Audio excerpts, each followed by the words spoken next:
Assalamualaikum warahmatullah. Assalamualaikum warahmatullahi wabarakatuh. Bapak Mayor Kumbang, Bapak Didi, Bapak Didia, dan anggota-anggota grup sekalian yang sangat muliakan. Selama ini seperti itulah yang saya ambil pengertian dan saya anut pemahaman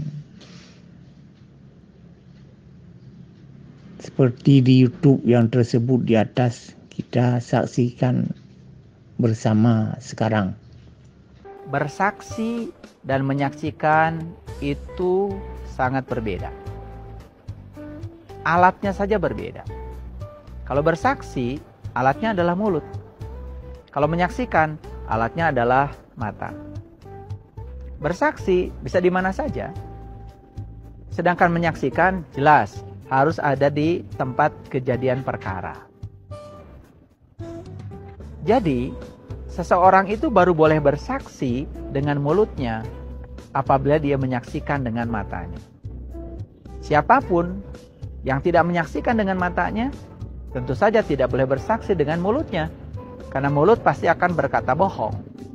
Itu sebabnya orang yang bersaksi tetapi tidak menyaksikan, berarti dia termasuk saksi palsu. Terima kasih. Assalamualaikum warahmatullahi wabarakatuh.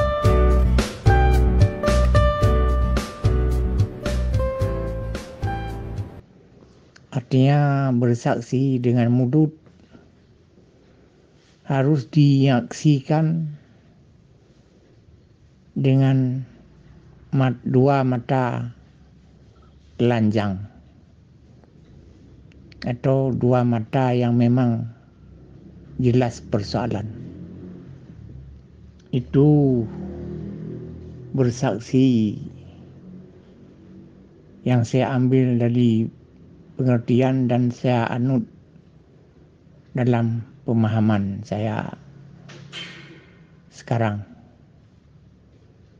Jadi mohon saya dimaafkan kalau dengan bapak-bapak anggota grup sekalian berbeda paham. Sekali lagi mohon saya dimaafkan. Serta saya mengucapkan terima kasih dan salam kepada anggota-anggota grup sekalian yang saya muliakan.